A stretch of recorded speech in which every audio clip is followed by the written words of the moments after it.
ፍቃደኛ ነኝ። መኪና ለመቀማት ስላሰብኩ ስልኩን ከደላላ ተቀበልኩ። ደውለን ጠራን። ከደወልን በኋላ ወንድሜ ሊያናግር አደረኩ። ወደ ተቀጠረ ቦታ መጣ። ይዘን ሄደን ወደ ሐዋሳ ወደ መንገድ ላይ ዓለም ጤና አካባቢ ላይ ሰውየውን ገለን መኪናውን ወሰደን።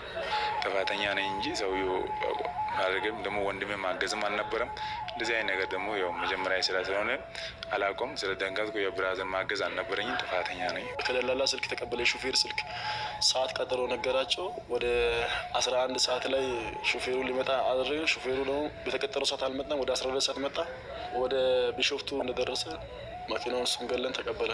ሊፈጸም የቻለው አንደኛው የግድያ ወንጀል ሟች ድልሰቡ የተባለው የተገደለው በሁለት ተጠርጣሪዎች ነው።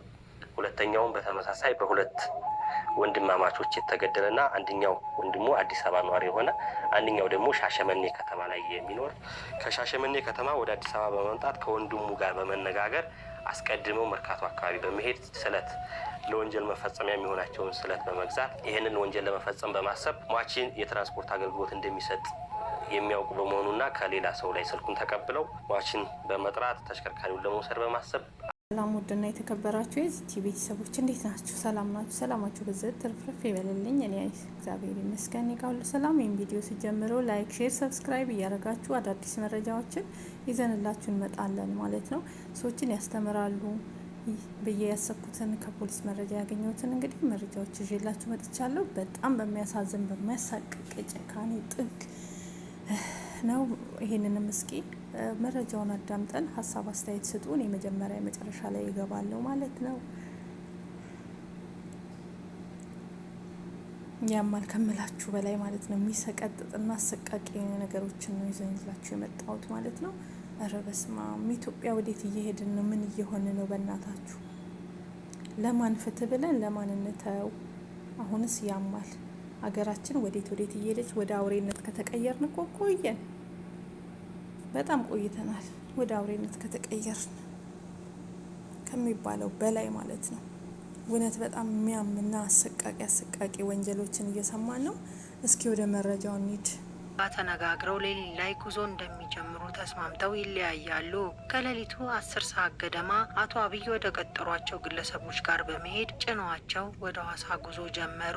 ሹፌር የሆነው አብይ ክንፌ የተባለው የሰሌዳ ቁጥር ኮድ 3 ቢ 36969 አዲስ አበባ ሱዙኪ ዲዛይር ተሽከርካሪ ይዞ የትራንስፖርት አገልግሎት ከአዲስ አበባ ወደ ሐዋሳ ከተማ ለመስጠት ከወጣ በኋላ የሟች አስክሬን በኦሮሚያ ክልል ዓለም ጤና አካባቢ የፍጥነት መንገድ ዳር ላይ ተጥሎ ይገኛል። ተሽከርካሪውና የሟች የሚጠቀመው ሞባይል ተወስዶ አስክሬኑ ተጥሎ ተገኝቷል የሚል አቤቱታ ነው የቀረበልን ለአዲስ አበባ ፖሊስ ኮሚሽን። የሟች የአቶ አብይ አስክሬንን መንገድ ላይ ማን ጣለው? ወንጀሉንስ ማን ፈጸመው? ምክንያቱስ ምን ይሆን?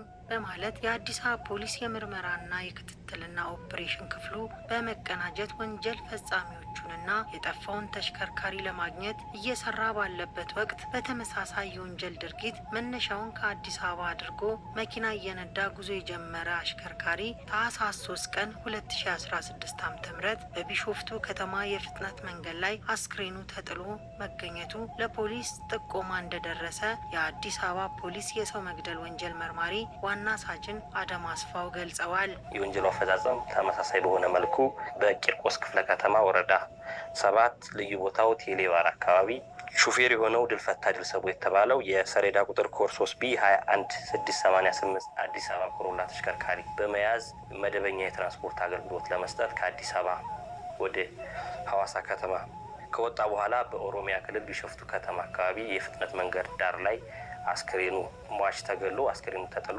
የሟች ተሽከርካሪና ሞባይሉ ተወስዶ አቤቱታ ይቀርባል። የአዲስ አበባ ፖሊስ ኮሚሽን የቀረበለትን 2 የግድያ ወንጀሎች መነሻ በማድረግ ምርመራና ክትትሉን ይጀምራል። እነዚህ 2 አሽከርካሪዎች ስራ ብለው እንደወጡ አለመመለሳቸውንና በዚህ ምክንያት ግራ መጋባትና ጭንቀት ላይ እንደነበሩ ቤተሰቦቻቸው ይናገራሉ። ሟች ወንድሜ ተሰማርቶ ሲሰራ የነበረው በትራንስፖርት መኪና አንዳንድ እቃዎች ከአዲስ አበባ ወደ ሐዋሳ ነበረ ብዙ ጊዜ ይዞ የሚሄደው። አጋጣሚ ስልኩ ስንሞክርም እምቢ ያለን። ያው ቴሌበር አካባቢም ሐዋሳም ብዙ ጊዜ እቃ የሚይዙለት የሚቀበሉለት ልጆች አሉ። እነሱ ነበሩ ስልካቸው ወስደን ስልኩ እየሰራ አይደለም ስንላቸው የሆኑ ሰዎች 5 ሰዓት ላይ መጥተው ስልክ ተቀብለው መኪና እንፈልጋለን ወደ ሐዋሳ እንሄዳለን ብለው ስልክ ሰጥቻቸው አገናኝቻቸው ተገናኝተን እየሄድን ነው ብሎ ላገናኛቸው ልጅ ምላሽ ሰጡት ነበረ። እሱን ካጣን በኋላ አደረን። ማታው ምንም አይነት ፍንጭ አላገኘንም። ከቤት ተደወለለት ወጣ። በቃ እነሱ ሐዋሳ ደርሼ እመጣለሁ አድርሼ ብሎ ከዛ ወጣ። ተገሎ አገኘ ነው። በስለት ተወጋግቶ ነው። ዓለም ጤና ላይ ሲደርስ ገለው ጥለውት ሰው አገኘው። ከዛ የዓለም ጤና ፖሊሶች ወሰዱት። በአድራሻችን ደውለው አስከሬኑን ተቀበልን። ወዲያ የነገሩን የሆነ አደጋ ነው ምናምን ነበር ያሉ እና እኛ መኪና ተጋጭቶ ምናምን የመሰለን ሞቷል አላሉንም። የሆነ አደጋ ደርሶበት ምናምን ነገር ያሉ እና በነጋታው ነው እዚህ ሚኒሊክ ጠሩን ምናምን ጠዋት ሄደን ከዛ ተገሎ መሆኑ ምናምን አቶ አብይና አቶ ድልፈታ ለስራ ብለው እንደወጡ በተፈጸመባቸው ወንጀል ህይወታቸው አልፎ ሳይመለሱ ቀርተዋል። የአሟሟታቸው ሁኔታና የወንጀሉ አፈጻጸም እንቅልፍ የነሳው ፖሊስ በተለያየ አቅጣጫ በመጓዝ ስራውን ቀጥሏል።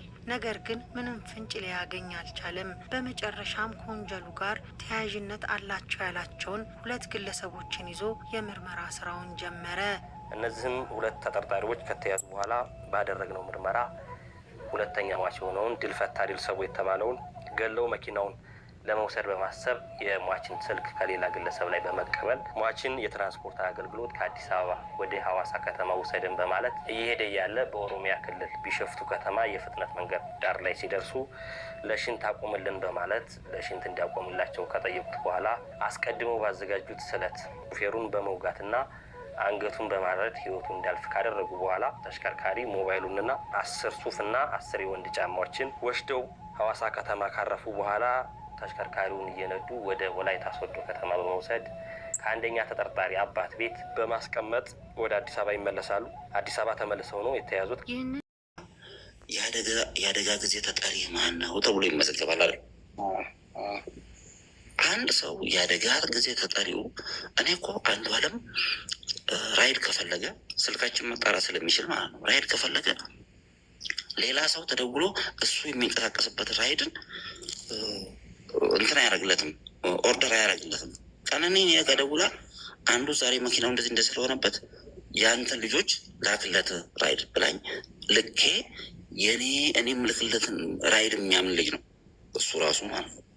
እሷ የሆነ ቦታ ስትሄድ መሄድ የምፈልግበት ቦታ ራይድ እኔ ነኝ ኦርደር አድርጌ እኔ ባዘዝኩላት ራይድ ነው የምትሄደው አይደለም። አሁን ትላንትና የተነገረው ማናጀር የሚለፈልፈው ማናጀር ሳይሆን የኔ ጀስት እኔ አደጋ ደረሰ አይደለ እኔ የእሷ አደጋ ተጠሪ ነኝ። ለምንድን ነው ለእኔ ያልተነገረኝ? ይሄ ነው አሁን አንዱ እኮ መመለስ ያለበት። እኔ ብደርስ ኖሮ አሁን ወይም ደግሞ እህቷ ብደርስ ኖሮ ይሄ አሁን የምናወራው ነገር ሁላ አይኖርም። ለምን ልንደበቅ ቻለን? ይሄን ለራሳችሁ መልሶታ። አሁን እኮ ሌላ ነገር አለ። ስለዚህ ከተደበቅም በኋላ እነሱ እዛ ጋ ያለ እኔ ማምነው መቼም ማልፈራው ማንም ፊት ቆም የምናገረው ለእኔ ያልተነገረኝ ለማ ቶሎ የሚናደር ወይም ደግሞ ይሰማዋል ስለዚህ ምናምን ተብሎ ሳይሆን አሻራ ለማጥፋት ነው ብዬ ነው ማምነው። ኢንሾርት ገባችኋል? ስለዚህ አንደኛ እዛ ጋር ሰው ወርቅኛ መጠራት ነበረብን፣ አልተጠራንም። ሁለተኛ ቤቱ ታሽጎ ምርመራ አልተካሄደበትም። አይደለም ታሽጎ ምርመራ ሊካሄድበት የኔ ሲስተር ቀድማ ስደርስ እዛ አካባቢ ቤቱ መውጫና መውረጃው እየታጠበ ነበረ። በሰራተኛዋና በወንድምየው እንግዲህ ማለት አሁን ብዙ ነገሮች ውስጣችን ጥያቄ እየጫሩ የሚሄዱ ስላሉ ጭምር ነው የምነግራቸው። እና ለማንኛውም ይሄ አሁን እዚህ ጋር ያለው ለፖሊስ የምንተው ለፖሊስ ትተን ልጅቷ ከዛ ከወደቀች መፈንዳት አለባት። ጭንቅላቷ የተለያየ ጉዳት ሊደርስባት ይችላል፣ ብዙ ነገር። ያን ነገር ግን ስላላየው አላመንኩም። ተግባባናል። አንተም ብትሆን እንደዚህ አይነት አደጋ ሲደርስ ቤት ውስጥ ከደረሰ አይደለም ውጭ ቤት ውስጥ እንኳን ከደረሰ ፖሊስ ጠርተህ እና ይሉኝ ነው የምትለው እንጂ ነክተህ ነገ እስር ቤት የምገባበት ምክንያት አለ እንዴ? ልክ ነው ያለው። አይ ዞሮ ዞሮ አትሊስት ይሄ የፖሊስና የሆስፒታል ነገር ፓራሌል መሄድ አለበት ቢያንስ ማለት ነው። በጣም ያማል፣ በጣም የሚያም ይታወቃል። ይቀናል፣ ጥናት አለ፣ ይናገራል፣ ይመታታል። ወንድሟ እያለ በሽጉጥ ተኩሶ ቤቱ ላይ እኮ አለ እንትኑ ላይ ግርግዳው መስታወት ላይ ታናሽ ወንድሟ ስለሌላ ኮሜንት አይደለም ያቀረበችልኝ። የነገረችኝ ምንድን ነው ነገ እንትን የመኪና ፍቃድ ማውጣት ትችላለህ ወይ ያለችኝ። ለማን ነው አንቺ ለምን ነው እስካሁን ያልተኛሽው? በዚህ ሰዓት እንደሚቅም ሰው በሌሊት የሚደውይ የመኪና ፍቃድ ለማን ነው? ለአንቺ ከሆነ አውጣልሻለሁ፣ ለሰው ከሆነ ግን አልኳት እያሾፍኩባት ገንዘብ ትከፍያለሽ ስላት፣ አይ ለአንዱ ነው፣ አንዱ አለ እየሰማህ ነው አለችኝ። ስለዚህ በቃ ተኝና ጠዋት ደውልኝ ሄደን እናወጣለን። የመኪና ፍቃድ ስል መንጃ ፍቃድ አይደለም፣ መኪና ለማስገባት ነው።